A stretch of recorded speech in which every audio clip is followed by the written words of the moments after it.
10ನೇ ತರಗತಿ ಗಣಿತ ವಿಷಯದ ಸಮಾಂತರ ಶ್ರೇಣಿಗಳು ಪಾಠದಲ್ಲಿನ ಸಮಾಂತರ ಶ್ರೇಣಿಯ ಎನ್ನನೇ ಪದ ಕಂಡುಹಿಡಿಯುವ ಸೂತ್ರದ ಮೇಲಿನ ಸಮಸ್ಯೆಗಳನ್ನು ನಾನಿಂದು ನಿಮಗೆ ತಿಳಿಸ್ಕೊಡ್ತಾ ಇದ್ದೇನೆ.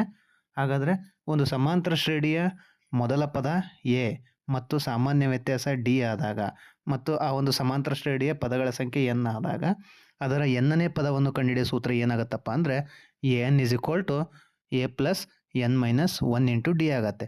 ಈ ಒಂದು N is equal to A plus N minus one into ಡಿಯಲ್ಲಿ ಎ ಅಂದರೆ ಮೊದಲ ಪದ ಅಂತ ಕರಿತೇವೆ, ಡಿ ಅಂದರೆ ಆ ಒಂದು ಶ್ರೇಣಿಯ ಸಾಮಾನ್ಯ ವ್ಯತ್ಯಾಸ ಆಗಿರುತ್ತದೆ, ಎನ್ ಅಂದರೆ ಏನಪ್ಪ ಅಂದರೆ ಆ ಒಂದು ಶ್ರೇಣಿಯಲ್ಲಿನ ಪದಗಳ ಸಂಖ್ಯೆ ಎನ್ ಆಗಿರುತ್ತೆ. ಅದೇ ರೀತಿ ಎನ್ ಅಂದರೆ ಆ ಒಂದು ಶ್ರೇಣಿಯ ಕೊನೆ ಪದ ಕೂಡ ಆಗಿರುತ್ತೆ.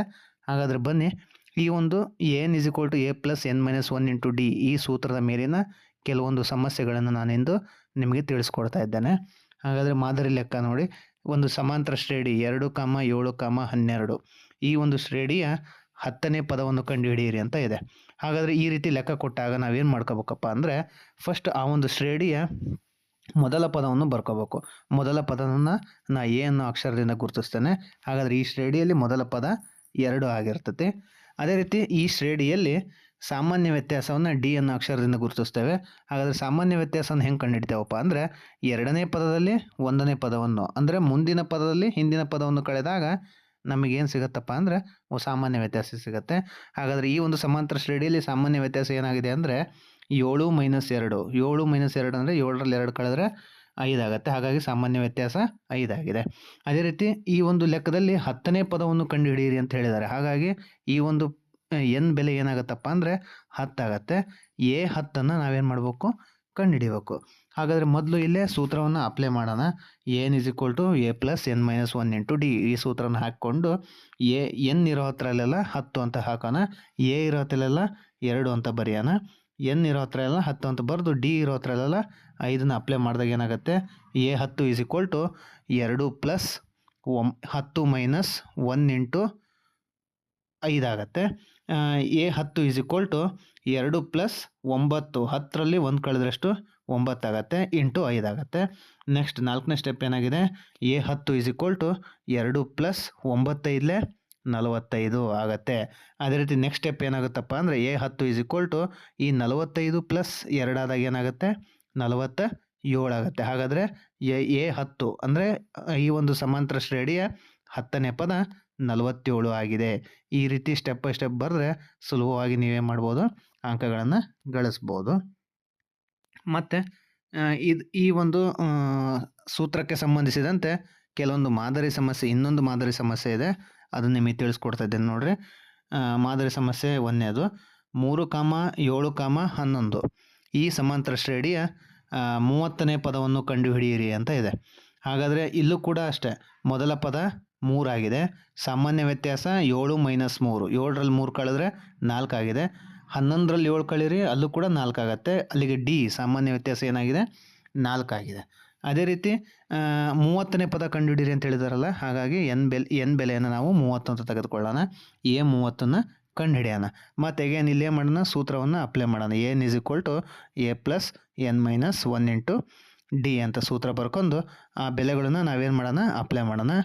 A 30 is equal to a ಬೆಲೆ ಅಂದರೆ 3 ಪ್ಲಸ್ ಎನ್ ಮೈನಸ್ 1 ಅಂದರೆ 30 ಮೈನಸ್ 1 ಇಂಟು ಡಿ ಅಂದರೆ ಡಿ ಬೆಲೆ 4 ಬರ್ಕೊತೀನಿ. ನೆಕ್ಸ್ಟ್ ಥರ್ಡ್ ಸ್ಟೆಪ್ ಏನಾಗಿದೆ, a 30 is equal to 3 plus 30 minus 1 ಅಂದರೆ 29 ಇಂಟು 4. ನೆಕ್ಸ್ಟ್ ಸ್ಟೆಪ್ ಏನಾಗುತ್ತಪ್ಪ ಅಂದರೆ A 30 is equal to 3 plus 29 4 ಎಷ್ಟಾಗುತ್ತೆ 116 ಆಗುತ್ತೆ.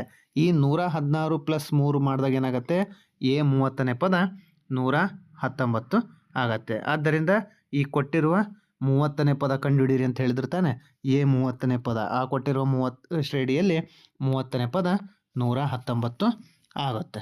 ಅದೇ ರೀತಿ ಇನ್ನೊಂದು ಮಾದರಿ ಸಮಸ್ಯೆ ಇದೆ ನೋಡ್ರಿ, ಅದನ್ನು ಕೂಡ ನಾನಿಲ್ಲಿ ವರ್ಕ್ ಮಾಡಿ ತೋರಿಸಿದ್ದೇನೆ. 2ನೇ ಲೆಕ್ಕ ಏನಿದೆಯಪ್ಪ ಅಂದರೆ 5, 8, 11 ಈ ಒಂದು ಸಮಾಂತರ ಶ್ರೇಣಿಯ 10ನೇ ಪದವನ್ನು ಕಂಡುಹಿಡಿಯಿರಿ ಅಂತ ಇದೆ.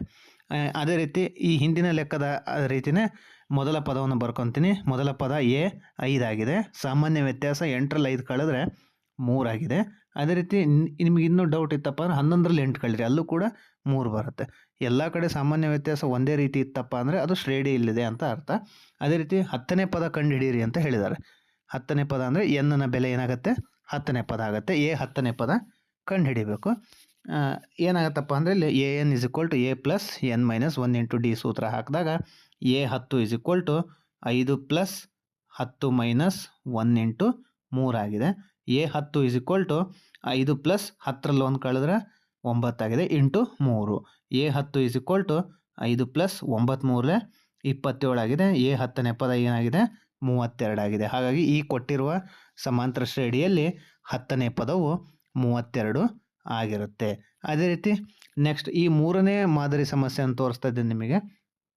ಯಾವುದಪ್ಪ ಅಂದರೆ ಇದು ಈ ಮೇಲಿನ 2 ಲೆಕ್ಕಗಳಿದಾವಲ್ಲ, ಆ 2 ಲೆಕ್ಕಕ್ಕಿಂತ ವಿಭಿನ್ನವಾಗಿದೆ. ಯಾಕಪ್ಪ ಅಂದರೆ ಈ ಹಿಂದಿನ 2 ಲೆಕ್ಕಗಳೆಲ್ಲ ಸಾಮಾನ್ಯ ವ್ಯತ್ಯಾಸ ಧನಾತ್ಮಕತೆಯಿಂದ ಕೂಡಿತ್ತು, ಅಂದರೆ ಪಾಸಿಟಿವ್ ನಂಬರ್ಸ್ ಇತ್ತು. ಆದರೆ ಈ 3ನೇ ಲೆಕ್ಕ ನೋಡ್ರಿ ಸ್ವಲ್ಪ ಚೇಂಜಸ್ ಇದೆ. 10 ಈ ರೀತಿಯೂ ಕೇಳ್ಬೋದು. ಈ ಎಲ್ಲ ಲೆಕ್ಕಗಳು ಒಂದೇ ರೀತಿ ಇರೋದಿಲ್ಲ. ಹಾಗಾಗಿ ಇಲ್ಲೇನಿದೆಪ್ಪ ಅಂದರೆ 10, 7, 4 ಈ ಸಮಾಂತರ ಶ್ರೇಣಿಯ 10ನೇ ಪದ ಕಂಡುಹಿಡಿಯಿರಿ ಅಂತ ಇದೆ. ಆ ಮೇಲಿನ 2 ಲೆಕ್ಕದ ಹಾಗೆ ಎ ಬೆಲೆ ಡಿ ಬೆಲೆನ ಬರ್ಕೊತೀನಿ. ಎ ಬೆಲೆ 10 ಆಗಿದೆ, ಆದರೆ ಡಿ ಬೆಲೆ ಒಂದು ಸ್ವಲ್ಪ ನೋಡ್ರಿ ಇಲ್ಲಿ ಏನಾಗಿದೆಯಪ್ಪ ಅಂದರೆ 7ರಲ್ಲಿ 10 ಕಳೆದಿದ್ದೇನೆ. ಯಾವಾಗಲೂ ದೊಡ್ಡ ಸಂಖ್ಯೆಯಿಂದ ಚಿಕ್ಕ ಸಂಖ್ಯೆ ಕಳಿಬೇಕಾಗಿತ್ತು, ಆದರೆ ಇಲ್ಲಿ ಚಿಕ್ಕ ಸಂಖ್ಯೆಯಿಂದ ದೊಡ್ಡ ಸಂಖ್ಯೆ ಕಳೆದಾಗ ನಾವು ಮೈನಸ್ನ ಹಾಕಬೇಕಾಗತ್ತೆ. ಹಾಗಾದರೆ 7ರಲ್ಲಿ 10 ಕಳೆದ್ರೆ -3 ಆಗುತ್ತೆ, ಆದರೆ 10ರಲ್ಲಿ 7 ಕಳೆದ್ರೆ +3 ಆಗುತ್ತೆ. ಆದರೆ ಚಿಕ್ಕ ಸಂಖ್ಯೆಯಿಂದ ದೊಡ್ಡ ಸಂಖ್ಯೆ ಕಳೆದಾಗ ನಾವು ಒಂದು ಅಂಕಿಯ ಮುಂದೆ ಋಣಾತ್ಮಕತೆ ಚಿಹ್ನೆಯನ್ನು ಬರಿಬೇಕಾಗತ್ತೆ. ಹಾಗಾಗಿ 7ರಲ್ಲಿ 10 ಕಳೆದ್ರೆ -3 ಆಗುತ್ತೆ.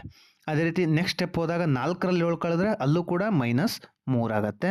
ಹಂಗಾಗಿ ನೀವು ಪರೀಕ್ಷೆಯಲ್ಲಿ ಅಥವಾ ಯಾವುದೇ ಒಂದು ಟೆಸ್ಟಲ್ಲಿ ಈ ಸಾಮಾನ್ಯ ವ್ಯತ್ಯಾಸ ಬರೆಯುವಾಗ ಏನು ಮಾಡಬೇಕು, ಕ್ಲೀನಾಗಿ ಅಬ್ಸರ್ವ್ ಮಾಡಿ, ಚಿಕ್ಕ ಸಂಖ್ಯೆ ಇದೆಯೋ ದೊಡ್ಡ ಸಂಖ್ಯೆ ಇದೆಯೋ ಅಂತ ಅಬ್ಸರ್ವ್ ಮಾಡಿ.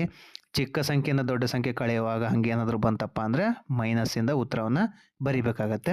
ಅದೇ ರೀತಿ 10ನೇ ಪದ ಕಂಡುಹಿಡಿಯಿರಿ ಅಂತ ಹೇಳಿದಾರಲ್ಲ, ಇಲ್ಲಿ ಎನ್ ಇಸ್ ಈಕ್ವಲ್ ಟು 10 ಆಗುತ್ತೆ. A10 ಬೆಲೆಯನ್ನು ನಾವೇನು ಮಾಡಬೇಕು, ಕಂಡುಹಿಡಿಯಬೇಕು. ಮತ್ತು ಹೇಗೆ ನಾವಿಲ್ಲಿ ಸೂತ್ರವನ್ನು ಹಾಕೋಣ. N is equal to A plus N minus 1 into D ಸೂತ್ರ ಹಾಕ್ತೀನಿ. A10 ಎನ್ ಇರೋ ಹತ್ರಲ್ಲ ನಾನು ಯಾವ ಬೆಲೆ ಹಾಕ್ಬೇಕಪ್ಪ ಅಂದರೆ ಎನ್ ಬೆಲೆ 10 ಹಾಕೋಣ. ಎ ಬೆಲೆಯನ್ನು 10 ಅಂತ ಹಾಕೋಣ. ಪ್ಲಸ್ಗೆ ಪ್ಲಸ್ ಹಾಕೋಣ. n-1 ಅಂದರೆ 10 - 1 ಇಂಟು ಬ್ರ್ಯಾಕೆಟ್ ಯೂಸ್ ಮಾಡಿರಿ. ಯಾವಾಗಲೂ ಏನು ಮಾಡಿರಿ ಅಂದಪ್ಪ ಅಂದರೆ ಇಂಟು ಬಂದಾಗ ನೀವು ಕಂಪಲ್ಸರಿ ಬ್ರ್ಯಾಕೆಟ್ನ ಯೂಸ್ ಮಾಡಲೇಬೇಕು. ಯಾಕಂದರೆ ಏನಾದರೂ ಇಂಟು ಬಂದಾಗ ನೀವೇನಾದ್ರು ಬ್ರ್ಯಾಕೆಟ್ ಯೂಸ್ ಮಾಡಲಿಲ್ಲದ್ರೆ ಅಲ್ಲಿ -3 ಆಗುತ್ತೆ. ನೀವೇನು ಮಾಡ್ತೀರಿ, 10 - 1 ಅಂದರೆ 10 - 1 ಅಂದರೆ 9ರಲ್ಲಿ 3 ಕಳೆಯೋಕ್ಕೆ ಸ್ಟಾರ್ಟ್ ಮಾಡ್ತೀರಿ. ಹಾಗಾಗಿ ಏನು ಮಾಡಬೇಕು, ಆದಷ್ಟು ನೀವು ಹುಷಾರಾಗಿ ಬರೆಯುವಾಗ ಬ್ರ್ಯಾಕೆಟ್ನ ಬಳಕೆ ಮಾಡಿರಿ. 10 - 1 ಬ್ರ್ಯಾಕೆಟ್ ಓಪನ್ -3 ಅಂತ ಬರ್ಕೊಳ್ರಿ. ನೆಕ್ಸ್ಟ್ ಸ್ಟೆಪ್ ಏನಿದೆಪ್ಪ ಅಂದರೆ A10 is equal to 10 plus 10ರಲ್ಲಿ 1 ಕಳೆದ್ರೆ 9 ಆಗುತ್ತೆ. ಹೇಗೇನು ಮತ್ತೆ ಬ್ರ್ಯಾಕೆಟಲ್ಲಿ -3 ಇದೆಯಲ್ಲ ಹಾಗೆ ಇಟ್ಕೊಳ್ರಿ.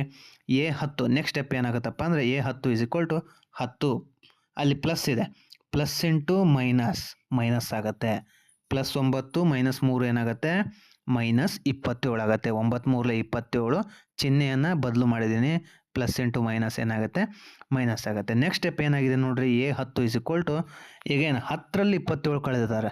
10 ಚಿಕ್ಕ ಸಂಖ್ಯೆ, 27 ದೊಡ್ಡ ಸಂಖ್ಯೆ. ಚಿಕ್ಕ ಸಂಖ್ಯೆಯಿಂದ ದೊಡ್ಡ ಸಂಖ್ಯೆ ಕಳೆದಾಗ ಉತ್ತರವನ್ನು ನೆಗೆಟಿವ್ ಅಂದರೆ ಮೈನಸ್ಸಿಂದ ಬರಿಬೇಕಾಗತ್ತೆ. ಹಾಗಾಗಿ 10ರಲ್ಲಿ 27 ಕಳೆದ್ರೆ -17 ಆಗುತ್ತೆ. ಹಾಗಾಗಿ ಈ ಕೊಟ್ಟಿರುವ ಸಮಾಂತರ ಶ್ರೇಣಿಯಲ್ಲಿ 10ನೇ ಪದ ಏನಾಗಿದೆ, -17 ಆಗಿರುತ್ತೆ. ಅದೇ ರೀತಿ ಈ 3 ಲೆಕ್ಕ ನಾನು ನಿಮಗೆ ಬಿಡಿಸಿ ತೋರಿಸಿದ್ದೇನೆ. ನೀವೇನು ಮಾಡ್ಬೇಕಪ್ಪ ವಿದ್ಯಾರ್ಥಿಗಳಂದರೆ ಮನೆಯಲ್ಲಿ ನೀವು ಇವತ್ತನೇ ಏನು ಮಾಡಿರಿ, ಇವನ್ನ ಟ್ರೈ ಮಾಡಿರಿ. ಉಳಿದಿರೋ ಲೆಕ್ಕಗಳನ್ನ ಏನು ಮಾಡಿರಿ, ಕಲೀರಿ.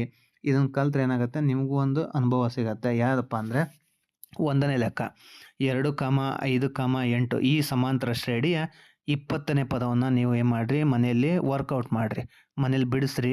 ಅದೇ ರೀತಿ ಇದನ್ನೇ ಲೆಕ್ಕ ಹಾಕೊಂಡು 10ನೇ ಪದ ಕಂಡುಹಿಡೀರಿ. ಇದೇ ಲೆಕ್ಕಕ್ಕೆ 15ನೇ ಪದ ಕಂಡುಹಿಡೀರಿ. ಈ ರೀತಿ ವರ್ಕ್ ಮಾಡಿದಾಗ ಏನಾಗುತ್ತೆ, ನಿಮಗೆ ಪರೀಕ್ಷೆಯಲ್ಲಿ ಒಂದು ಗ್ರಿಪ್ ಸಿಗುತ್ತೆ ಈ ರೀತಿ ಲೆಕ್ಕಗಳು ಮಾಡಿದಾಗ. 2ನೇ ಲೆಕ್ಕ ನೋಡಿರಿ, 12, 15, 18 ಇದೆ. ಈ ಶ್ರೇಣಿಯ 10ನೇ ಪದವನ್ನು ಕಂಡುಹಿಡಿಯಿರಿ. ಇದೇ ಲೆಕ್ಕವನ್ನು ನೀವು ಸ್ವಲ್ಪ ಮಾಡಿಫೈಡ್ ಮಾಡ್ಬೋದು. ಇದೇ ಶ್ರೇಣಿ ಬರ್ಕೊಂಡು 20ನೇ ಪದ ಕಂಡುಹಿಡಿಯಿರಿ. 30ನೇ ಪದವನ್ನು ಕಂಡುಹಿಡಿಬೋದು. 15ನೇ ಪದವನ್ನು ಕಂಡುಹಿಡಿಬೋದು. ಒಂದು ಲೆಕ್ಕವನ್ನು 3 ಲೆಕ್ಕಗಳನ್ನಾಗಿ ಮಾಡ್ಕೋಬೋದು. ಅದೇ ರೀತಿ 3ನೇ ಲೆಕ್ಕ ನೋಡ್ರಿ ಏನಿದೆ 5, 11, 17 ಈ ಸಮಾಂತರ ಶ್ರೇಣಿಯ 20ನೇ ಪದವನ್ನು ಕಂಡುಹಿಡಿಯಿರಿ ಅಂತ ಇದೆ. ಇದನ್ನು ನಾವು 10ನೇ ಪದವನ್ನು ಕಂಡುಹಿಡಿದ್ರೂ ಮಾಡ್ಬೋದು. ಅದೇ ರೀತಿ 4ನೇ ಲೆಕ್ಕ ನೋಡ್ರಿ 10, 7, 4 ಈ ಸಮಾಂತರ ಶ್ರೇಣಿಯ 30ನೇ ಪದ ಕಂಡುಹಿಡಿಯಿರಿ ಅಂತ ಇದೆ. 30ನೇ ಪದವನ್ನು ಕಂಡುಹಿಡಿಬೋದು. ಇನ್ನೂ ಹೆಚ್ಚಿನ ಬೇಕಪ್ಪ ಅಂದರೆ 10ನೇ ಪದ ಕಂಡುಹಿಡಿಯಿರಿ, 15ನೇ ಪದ ಕಂಡುಹಿಡಿಯಿರಿ, 20ನೇ ಪದವನ್ನು ಏನು ಮಾಡ್ಬೋದು ಕಂಡುಹಿಡಿಬೋದು. ಈ ಮುಂಬರುವ ಪರೀಕ್ಷೆಗೆ ಈ ರೀತಿ ಒಂದು ಪ್ರಶ್ನೆ ಕಂಪಲ್ಸರಿ ಪ್ರಶ್ನೆ ಪತ್ರಿಕೆಯಲ್ಲಿ ಇರುತ್ತೆ. ಹಾಗಾಗಿ ಈ ರೀತಿ ಲೆಕ್ಕಗಳನ್ನು ನೀವು ವರ್ಕೌಟ್ ಮಾಡೋದು ಅಂದರೆ ಮನೆಯಲ್ಲಿ ಅಭ್ಯಾಸ ಮಾಡಿದರೆ ಖಂಡಿತ ಈ ಒಂದು ಪ್ರಶ್ನೆ ಪತ್ರಿಕೆಯಲ್ಲಿ ಈ ರೀತಿ ಪ್ರಶ್ನೆ ಕೇಳಿದಾಗ ನೀವು ಸುಲಭವಾಗಿ ಉತ್ತರಿಸ್ಬೋದು. ಅದೇ ರೀತಿ ಇನ್ನೂ ಹೆಚ್ಚಿನ ವಿಡಿಯೋಗಳನ್ನು ನೆಕ್ಸ್ಟ್ ಮುಂದಿನ ಪಾರ್ಟಲ್ಲಿ ನಾನು ಮಾಡ್ತೀನಿ. ಸಮಾಂತರ ಶ್ರೇಣಿಯ n ಪದಗಳ ಮೊತ್ತವನ್ನು ಕಂಡುಹಿಡಿಯೋ ಸೂತ್ರದ ಮೇಲೆ ಮುಂದಿನ ವಿಡಿಯೋದಲ್ಲಿ ನಿಮಗೆ ನಾನು ವಿಡಿಯೋ ಮಾಡಿ ನಾನು ಯೂಟ್ಯೂಬಲ್ಲಿ ಅಪ್ಲೋಡ್ ಮಾಡ್ತೀನಿ. ಅಲ್ಲಿ ತನಕ ಈ ಲೆಕ್ಕಗಳನ್ನು ನೀವು ಮನೆಯಲ್ಲಿ ವರ್ಕ್ ಮಾಡಿರಿ, ಬಿಡಿಸಿ ನೀವು ಏನು ಮಾಡಿರಿ ನಿಮ್ಮ ಸರ್ಗಳಿಗೆ ಅಥವಾ ನಿಮ್ಮ ಪೇರೆಂಟ್ಸ್ಗಳಿಗೆ ತೋರಿಸ್ಬೋದು. ಧನ್ಯವಾದಗಳು.